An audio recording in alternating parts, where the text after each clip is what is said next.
Hello, everyone. How's everyone doing today? Good. Great. We have a very special guest with us today. So you see more faces on the screen today than usual. With us today is Dr. Uma Naidoo. Dr. Naidoo, could you wave? Hi. Dr. Uma is the one in royal blue. The other two new faces with us today are our two fabulous interpreters. We so appreciate their time today, Jennifer and Samira. Jennifer will be going into English and Samira will be going into ASL.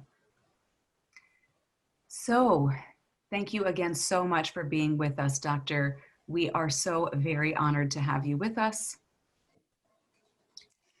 I would like to give an introduction so that people know what your background is. I can't list all of your accolades, but I'll do my best to capture them. Dr. Naidoo is a trained psychiatrist, Harvard-trained psychiatrist, and that's not even it. That's big enough already. There's more to her story. Not only is she a psychiatrist, she also is a trained culinary chef and a nutritional specialist. She's the director of the nutritional program at Massachusetts General Hospital Academy. She also teaches at the culinary, and let me get this right, the Cambridge School of Culinary Arts. I'm scared to have you come look inside my house, Dr. Naidoo. She's also the author of a brand new publication, a book called This Is Your Brain on Food, which we will be discussing today.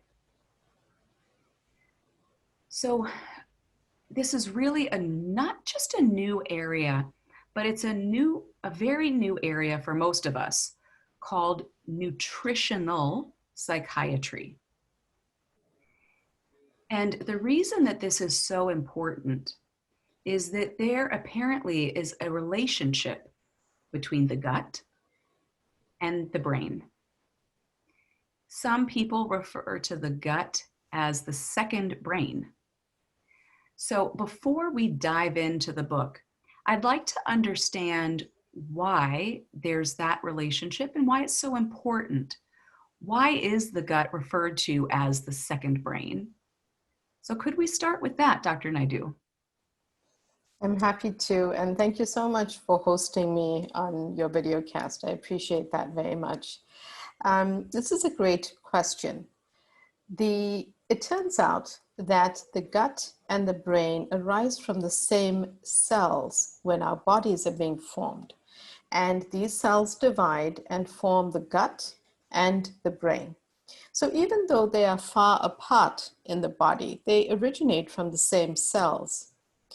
Not only that, in our bodies, they are connected by the 10th cranial nerve called the vagus nerve, connecting the brainstem to the gut. And I like to call this cranial nerve a two-way superhighway because it goes up and down, connecting messages between these two areas of our body. These are often chemical messages, but there's also more to it.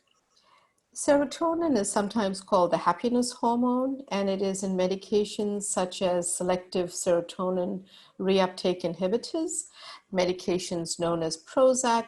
The generic name for that is fluoxetine, or Zoloft. The other name is sertraline. Well, these medications act on serotonin, but it's important for people to know that more than 90% of the serotonin receptors are in the gut. So if someone starts on such a medication that they may be taking, it is no surprise that they often have gastrointestinal discomfort or mild side effects. It is because of where the receptors are located. But also, doesn't it then make sense that the food that we eat that starts to get digested and goes down to our gut will also be impacted in terms of how we eat, what we eat, and then our emotional health. Another thing to know is that the gut has a large or holds a large amount of our immune system as well. So especially at a time like now, when we are concerned for our immunity more than other times, it is important to eat in a good and healthy way to protect our immunity. I like to say, and I'll talk more about this later, I like to say a happy gut is a happy mood, because really it's that connection that is so important.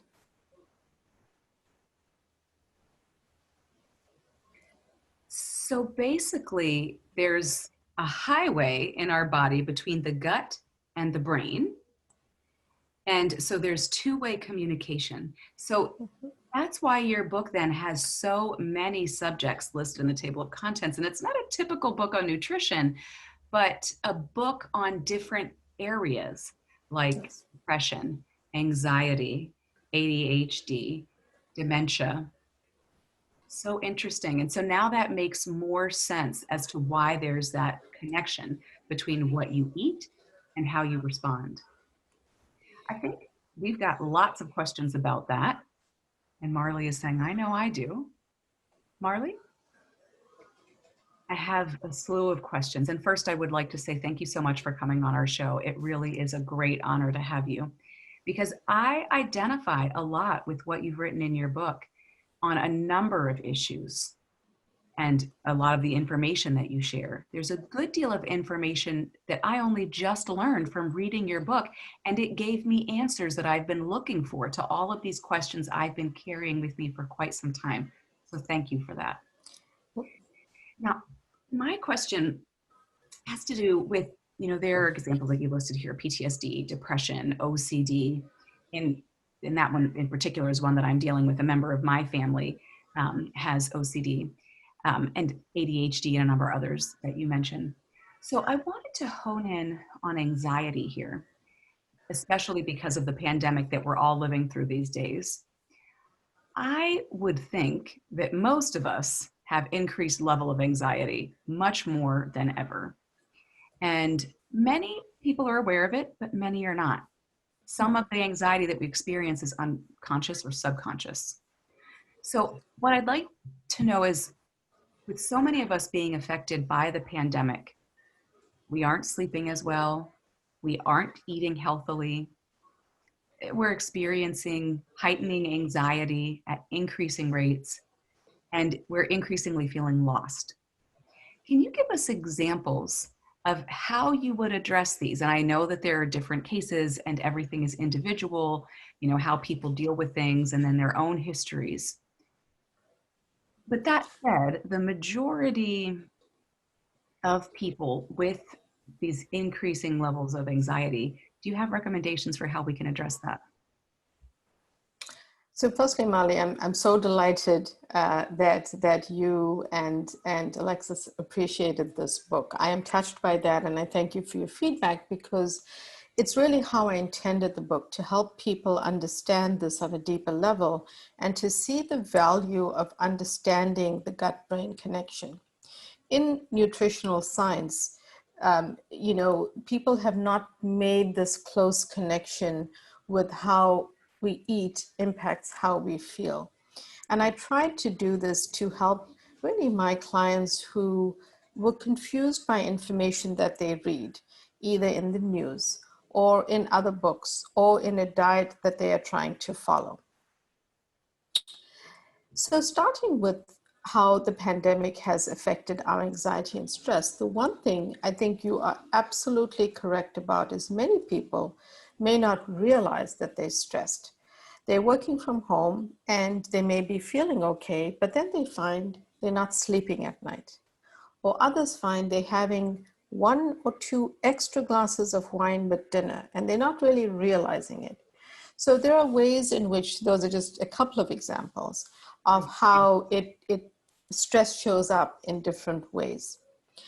Some of the ways that we can help our anxiety, and I will also share that often when I am evaluating or working with someone, they may have ADHD, but also have anxiety.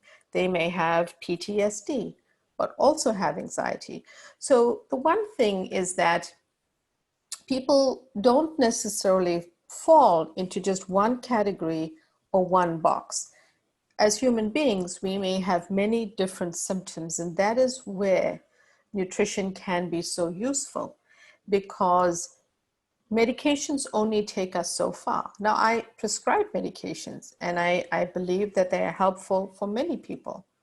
But I also think there are more tools we need in our toolkit. And for that reason, I think that nutrition with anxiety can be super helpful. For example, many people don't realize there are things we have to avoid, not just more and better foods we can include, but we should also be avoiding some foods. For example, sugar. You know, many of us know added sugars are bad, but added sugars impact the brain. They worsen depression. Studies have shown this, and they also worsen anxiety. So if you're trying to think, maybe I'll try to give up on diet soda, and I'll have from soda and go to a diet soda. One of the second things you need to be concerned about is certain artificial sweeteners worsen anxiety. So think about that in terms of what you're eating and realize that these could be worsened. Another one is processed vegetable oils.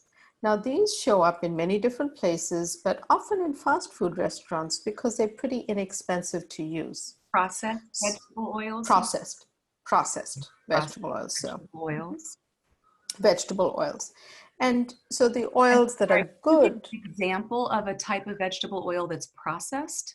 Sure. So is it all vegetable oils, or is it just certain types of vegetable oils? Usually it's certain types. So very often something labeled vegetable oil might have soybean oil in it or other forms of oil in it. And it's usually what it is it's not uniformly bad on its own. It is that it's high in inflammatory omega-3 fatty acids. And we can go into that later on, but basically you want your body to be receiving oils and consuming oils that are good fats, but also ones that help any type of inflammation. Examples of better choices are extra virgin olive oil or avocado oil.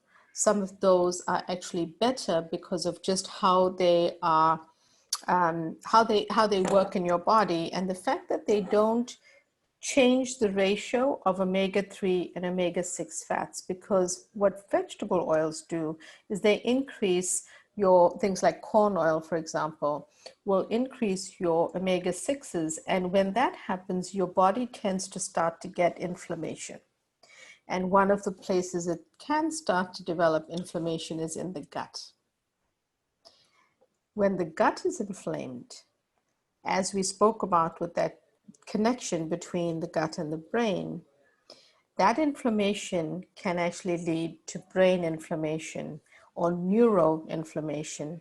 And neuroinflammation can lead to poor mental health, broadly speaking. So it could be neurodegenerative disease, it could be worsening depression, it could be worsening anxiety. So, I like to mention those things to avoid. And the other association with worsening anxiety has been gluten. And it really is the source of the gluten, and whether you're noticing that if you cut back, say on certain breads that you're eating, that perhaps you notice over a week, if you cut back, that you may be feeling less anxious. So that's another one to avoid. Now, when we talk about things that we can do to help ourselves. Oh, interesting. That's so interesting. When we think about things that we can do to help ourselves, there are certain pillars of really better eating for mental health. And then in each chapter, I go into some specifics of certain foods. So if you were to think about foods that help you with anxiety, they include omega-3 fatty acids, which many people know help mood, and people may even be taking a supplement. But it turns out that they also help anxiety and have been tested in anxiety. So including fatty fish such as sockeye salmon, mackerel, and some others that in your diet can help you with building up omega-3 fatty acids. Now, perhaps you don't eat fish, in which case there are plant-based sources such as chia seeds, flax seeds, algae, and sea vegetables that are rich in a form of omega-3s that are plant-based. So those are things you can reach for. Things that we could use as substitutes. That's what if you don't eat fish, you can substitute with, or you can add it into your diet if you eat both seafood and you eat vegetables. Reason is chia seeds, for example, and flax seeds are really great healthy seeds, rich in protein, rich in fiber. Fiber is very important because fiber feeds the good microbes in the gut and helps that gut be healthier. Should we just put it on everything then? Should we just, put it in our smoothies and in our omelets? I think you raise a good question. I think that with any of these dietary recommendations, we want to eat good ingredients, but in sort of healthy portions. So, there's no harm a tablespoon of flax on a chia pudding, a teaspoon in your smoothie. What I don't want people doing is, emptying a bottle of it, because it kind of gets you out of balance in some way. But adding a sprinkle or a touch to different things, these are good for your brain. Same thing with flax seeds, chia seeds, same thing with sea vegetables. Eat a healthy portion of those vegetables or add some of the algae. You can make a vegetable broth with that. You can make a miso soup with that. So it's ways to incorporate it. And remember, it's almost as though you're building up on these different foods because they all are having some positive interaction with your brain by including them. So I would say add them to your diet. Now, many people don't necessarily know that prebiotic foods and probiotic foods can actually help our gut. Why is that important? Because the gut microbiome is made up of about 39 trillion or more microbes. And we, as human beings, want to keep those little microbes happy. What do I mean by that? We want to feed them so that they work for us, for our better mental health, our better physical health, and our better immunity. So we want them to be our army. We don't want them to be our enemy. What does that mean? Well, if you eat fast foods and foods with the wrong types of ingredients, like highly processed foods, lots of added sugars, lots of preservatives, lots of ultra processed foods, those ingredients feed the bad microbes in the gut. And then the bad microbes overtake the good microbes. And that's when you start to develop over time inflammation, discomfort, and symptoms. And it doesn't happen immediately. It's not on the same day necessarily. But research has shown that those gut microbes in our gut can start to change in 24 hours if you make a good choice or a bad choice in how we eat. So it does become important in that way. So fiber is helpful to support the gut. It's a food we should be going to help lower anxiety because it's found in a lot of prebiotic foods. And these can include garlic, onions, leeks, lots of everyday things that we might be cooking with. There are more foods listed in the book as well, but I want to touch on things and give you as much information as I can. So I will also say that probiotics can be a supplement, but you could also eat fermented foods. Fermented foods are kimchi, miso, kombucha, kefir, yogurts with active cultures. Now you can get probiotics in yogurts, which are dairy or non-dairy. The only thing I add to this list is please look for the unsweetened, unfruited kinds, because if not, the added sugars work against you. For example, a small container of yogurt of half a cup or just over a half a cup can have up to 6 to 7 teaspoons of added sugar, even though it might have blueberries. So it's helpful for you Right, to know right. So that you type do of have to be thing. very mindful and cautious of the Exactly. ingredients.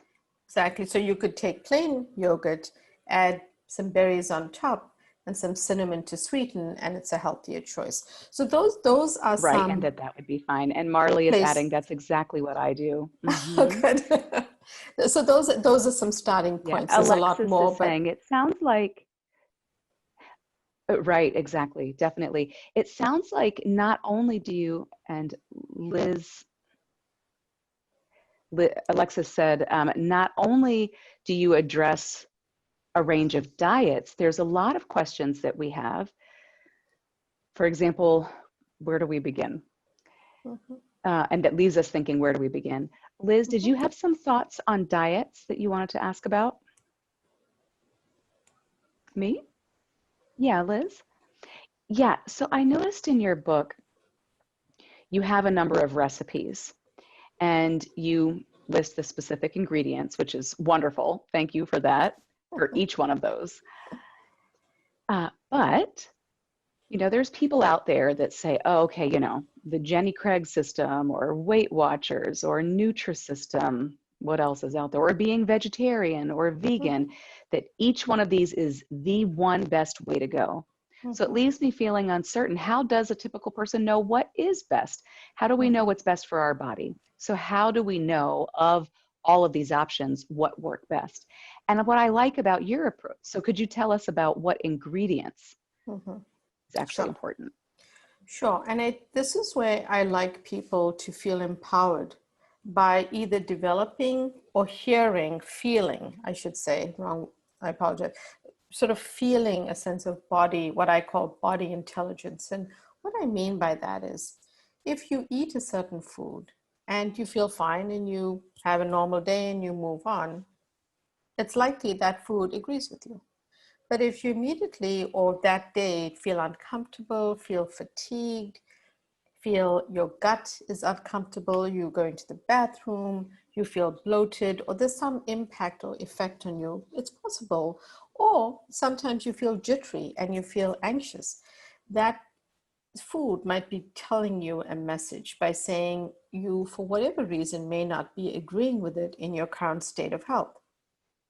I feel that's very important for us to know because of this microbiome that we have mostly not entirely but mostly a unique microbiome. So you and I, even if we were related biologically, may have a different reaction to the same healthy food, and that's important for people to know. In terms of using that to speak to the different diets, my approach is really based on whole food principles. I like to say, eat whole, be whole, meaning eat the orange, it has all the nutrients, fiber, vitamins in it. Skip the orange juice from the store, which has a ton of added sugars. Being squeezed and processed, the fiber is mostly removed from it. So you're benefiting from trying to eat the whole foods. I also ask people to eat the rainbow. The colorful polyphenols are rich antioxidants, which are good for your brain. They're also good for your gut. So that's just another general principle. Because what I find is some of these plans either have a packaged food that they're providing that they say this is how you're going to reduce your weight. And in my opinion, it's not so much about the number of calories, but the quality of your food. And it's also about eating healthy foods in healthy portions. So when I say suggest eating salmon, I'm not saying you have to eat the whole salmon. I'm saying eat an appropriate portion for that meal and have it with a lot of vegetables and other healthy ingredients. Whereas I think that sometimes the dietary plans have very fixed things people need to do. And it works for some people. Some people love it and they do well. But it doesn't work for everyone. And it doesn't always work for people and their mental well-being. Because for mental well-being, you need your Right, gut to be exactly. healthy. You need to be taking care of your gut microbes so that they work as the army for you. And I try to get people away from counting calories because I don't always find it useful. For example, you can eat a huge plate of vegetables and consume very few calories if you're eating the right vegetables. So I'm not talking about potatoes, I'm talking about, cruciferous vegetables like cauliflower, cabbage, Brussels sprouts, broccoli. All of these are great low calorie vegetables. You can do a great roasted vegetable or a few and have a very hearty meal with the side of whichever protein you choose. Maybe it's seafood, maybe it's a lean piece of chicken, whichever it is, and feel very satiated and full eating a healthy meal. So if I said to you, let's count the calories, sometimes it just doesn't make sense for people to do that. But what I notice is that when people eating healthier meals and embracing these healthy whole foods, eating the color of the rainbow, including more fiber in their diet, which, by the way, you cannot get fiber from seafood or animal protein. You have to get it from plants and seeds and nuts and healthy whole grains. But by doing that, I go back to happy gut is a happy mood, because generally speaking, those gut bacteria start to work for you because they're being fed the right nutrients. And over time, you will lower any type of inflammation that you have in your body. Exactly. And mhm. And I'll let Wendy ask her question. I want to circle back to something that you just mentioned, though, Dr. Naidoo, but I'll let Wendy go. I know that she's been eagerly awaiting a chance to chime in here. And Alexis is saying, right, it looked like you had a question, Wendy? And Wendy. So could you move in with me for about 6 weeks to teach me some of these principles? It takes about 6 weeks to make good habits, right? And Liz is saying, can we all take turns? Come stay with us each for a few weeks at a time. Really, this information is just so mind-blowing. It's so great. And I have looked forward to what I've seen already in the book and look forward to reading more. So what I know about the recipe and the ingredients are definitely very clear. What do you suggest for people that are now at home because of the pandemic? How can we keep up with, this requirement to manage all of this while we're working at the same time and at home, and especially, with students or children that are being homeschooled, parents are working from home. So what can you suggest for some practical ways to keep up with this healthy brain-gut connection? Sure. I am a big fan of meal preparation. And I think that it helps people, whether they're alone or with a group of their family with them, or maybe it's a group of roommates that are studying together, that it really helps to do some meal preparation. And I suggest to individuals, find a day of the week. Maybe you're a nurse and your day off is a Wednesday. Maybe you have a different kind of job and you're working from home, but you can go to your supermarket or your local farmer's market or get groceries delivered on a Monday. Whatever it is, some planning and a little bit of effort is going to be required, but I promise you it will be helpful and pay off. Because if you are making a list of, the healthy whole grain foods, the nuts, the seeds, the vegetables that you want to include, say for that week, for you and your family, you purchase them and then you spend a few hours that day doing some simple things. An easy thing is to make something like chia pudding. It's 2 ingredients. It's a good source of organic coconut milk, chia seeds, and there's a proportion that you need because the chia seeds swell up. Put them in little containers or make a bowl, store it in your fridge because it needs several hours to set and for those seeds to swell. And it ends up being super rich in fiber and protein. Anyone in the family can have them. You can even make them in small ramekins or small little containers with a lid. And in the morning, whoever wants to have a chia pudding just adds on some blueberries, a sprinkle of cinnamon, and everyone can eat that. So preparing some of those ahead of time will really help you. Plus it's nutritious. Adding blueberries is adding in a good ingredient. Same thing for if you like oatmeal. You know, the more sort of an overnight oats is another one that you can do. That's one tip. Mm-hmm. So that's a good meal preparation to do. You can also do, say your family likes eggs. You can take a large bowl, prepare it like you're making a very large omelet. So beat up a lot of eggs, depending on how many in your family, and take a cupcake pan, right? And make sure that it's you put a little bit of olive oil or some sort of spray in that will, or that'll help it not stick.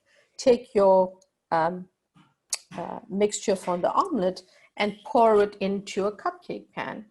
Bake it in the oven. There are recipes on the internet called a mini frittata, but basically it's a little bit of a baked omelet, and you bake these in the oven at the appropriate temperature. When you take them out, and by the way, you can add tons of leftover veggies to this. You can add some healthy spices to it.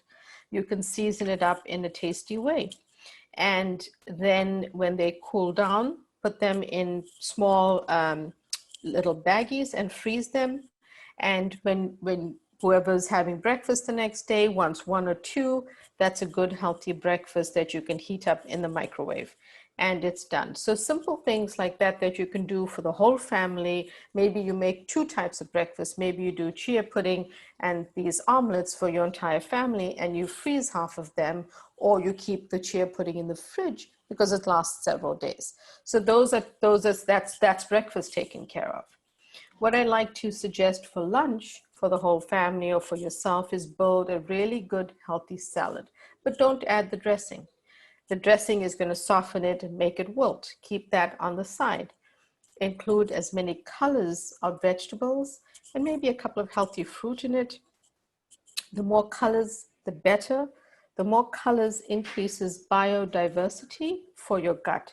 So the more fruits and plants that you add to that, the better for you. You can also sprinkle on some seeds if you like. You can put some macadamia nuts, chop them up, add them. That's a great crunch and a healthy nut for your brain. Now, one of the things to do if you're meal preparing is buy large containers or large amounts of leafy greens of different kinds. And you can make a salad for a few days at a time that the family can eat. And if, say, someone in your family is vegetarian, they can add chickpeas to that as some protein, or certain type of bean or legume to that for protein. If someone else eats seafood, you can have it with a side of salmon or some oven-baked shrimp, or maybe a lean piece of poultry of some kind.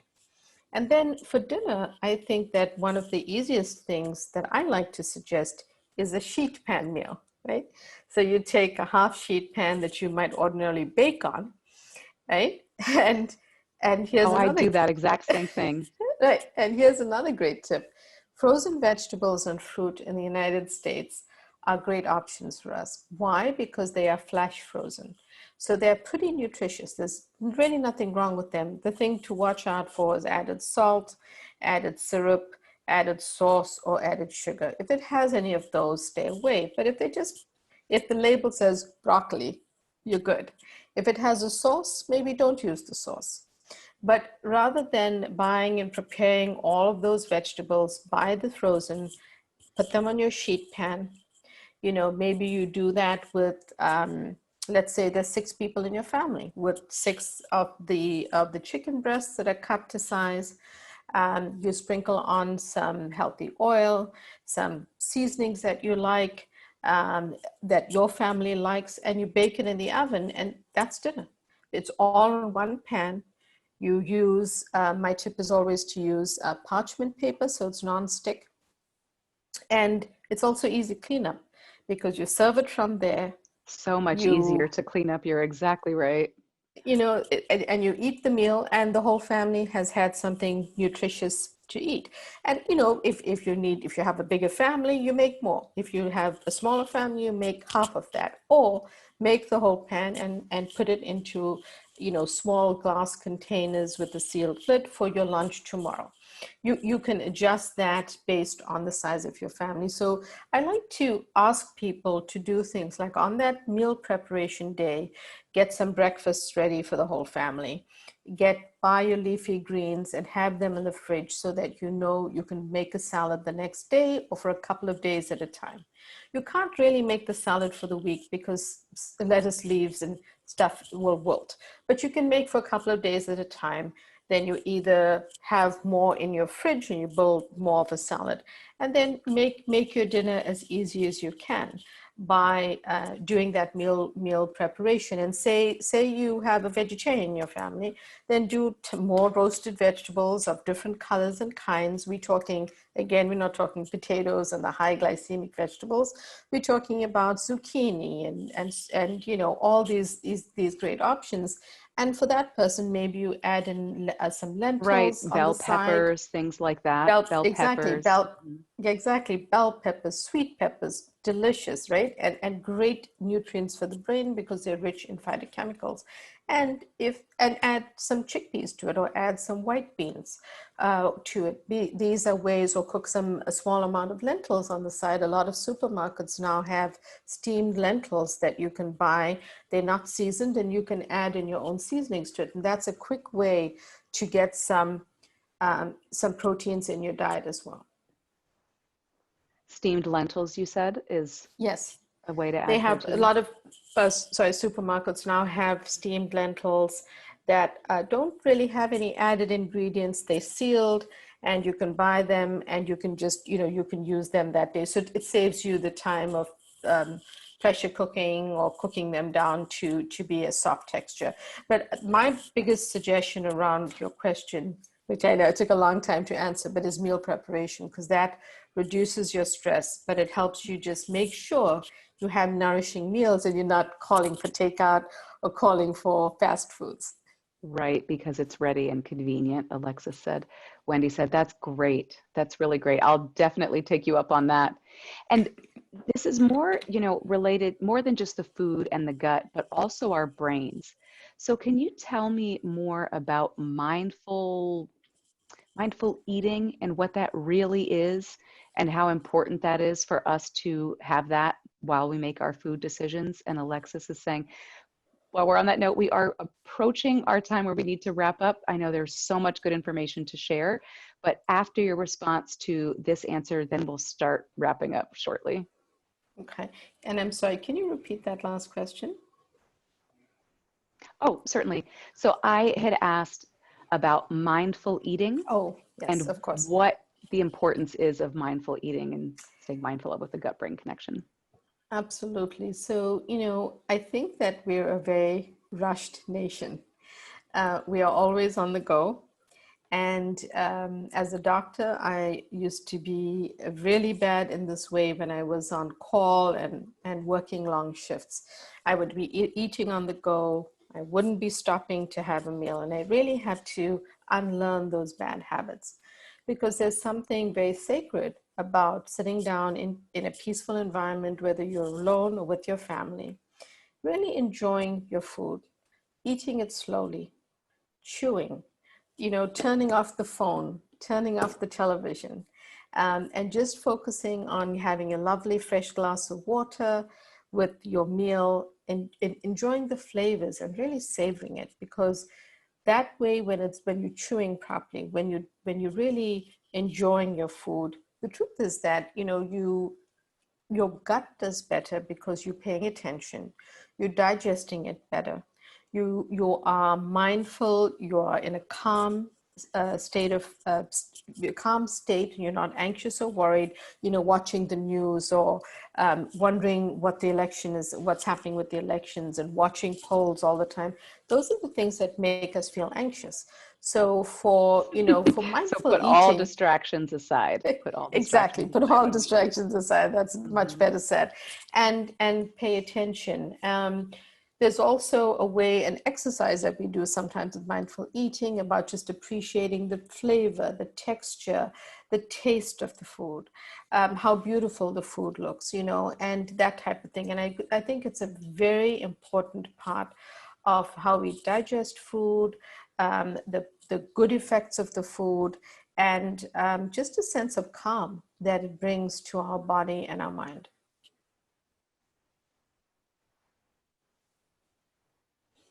That's wonderful. Thank you so much. And Alexis is saying that's so important. I think that really is missing from many people's days, to just stop, sit down, and eat. Liz added to enjoy it, and Alexis said exactly. We have time for one last question. I'm going to let Marley ask that. And Marley, can you try to keep it short? Okay, so I've got two things. First, I want to let the audience know that when they buy your book, because of all the information that's in the book, I think a lot of people are going to identify with components. They'll see themselves in something, or their daughter or son or friend or what have you in the book. And to make a long story short, we couldn't figure out what was wrong with my son for a full 2 years. And we were just really at a loss. The doctors didn't know what it was. They were quick to prescribe medication to try to solve the problem and then wash their hands of it. Now, a good friend of mine said that she thought he had OCD. And I wasn't really familiar with it at the time. But from that point on, his life changed for the better. And so what I mean about for the better was that he was able to access tools to cope with his OCD and any episodes. So we got to a place where we were good. He went to see his psychiatrist, and he did prescribe he did prescribe medication. But now, after reading your book, I'm starting to rethink the role of food. And I see that food plays a huge role. And it's obvious because he lives with me. So I see him, and we will certainly start to reassess his eating habits, his OCD, along with his eating habits. And I am certain that we'll see drastic changes. So I'll keep you posted on that. So that's the long story that I wanted to make sure. I would love to hear that, actually, if these interventions are helpful, because remember that with nutritional components, they can work with medications. You know, none of us are saying that you have to do one or the other. It's really a comprehensive plan. Some people may try these without medications. All of that does depend on your doctor, because if someone is acutely ill and, say, suicidal or manic or losing touch with reality, then there might be a need for medications, but none of those exclude food. You can always be trying to eat the right way for your brain health. So I appreciate what you said, and I would love to hear how he like does. What you just said, that it's also a balance of considering medication and food, just like you described when you deal with your patients or your clients, you assess what's right for that person, because there is no one size fits all for every person. Everyone is different. Everyone is different, and I'm sorry that even more so now with all of the knowledge we are gaining about and learning and changing about the gut microbiome, we really are each that different, and you and I may respond very differently to the same healthy treatment sometimes. Right, exactly right. That there is no one box that everyone fits into, that we have to really consider the individual. Oh, wow, this has been so much good information that you've shared today. I really cannot say enough about how helpful your book has been to me personally, and I believe that it will benefit so many other people. Thank you. Again, we really do so appreciate you joining us today. We look forward to continuing to learn more with you and following you on your social media, so we could see how and where things evolve. Thank you. I appreciate that. And every one of the Sound Off ladies is saying thank you so very much. Thank Alexis you so much. is asking, does anyone have final comments that they want to share before we wrap up? And Marley is saying, what is the most challenging thing that came up while you were writing the book? Which chapter was the most challenging for you? Alexis, that's a good question. Believe it or not, It was actually the recipe chapter, even though I'm a trained chef. And part of that was because I had so many recipes I wanted to share. And we had to really curtail it and make it designed to go with the chapters in the book. So I wanted to do this and I wanted to, I had lots of ideas, but it was a challenge because I, as I shared once before, learned to cook later in life because I came from a large family and lots of cooks in the kitchen. So I wanted to do it in a simple way with few ingredients, not too many. Some have more ingredients that people could feel confident to go in the kitchen and start. So I actually struggled the most with that chapter because I kept rewriting them and retesting them and thinking this is a better recipe. So it took a while for that to come Marley is together. adding the recipes too. I like how they were organized by each type of mental illness. So you had things for OCD, dementia, PTSD, anxiety. And so you really pointed out the ways in which those recipes address specific concerns. It's not just an overall recipe book. And Liz is saying, well, actually, maybe the next book could be just a cookbook. So that way you could have a whole book of all the recipes. And so we'll many help people you. have We'll said help that. you, Dr. Naidoo. Yeah. We're willing. I would be happy to Thank do you. that. The unfortunate truth about trying to share a book during the pandemic is you still have to sell enough copies that you even get another book deal. So I'm hoping, and I appreciate the support. I would love to do that. I think that people have actually asked, can't you do more recipes and can't you give more information? And we'd love to. So I hope that is the case. And I very much thank all of you for being open to these ideas and concepts and sharing the positive feedback, because that, to me, that's what touches my heart. This is the reason I wrote what I did. It's to help people and to have them use it in a meaningful way to feel better. So I really appreciate your feedback and inviting me to. Thank you so very much, Doctor. We really do appreciate it. Yes, thank you so much. Thank you. Thank you all. All right, we'll have to bring you back for your second book. Of course, anytime. I'm happy to come back before that if you want. So no problem at all. Happy to do it. Agreed. I like that. I like that.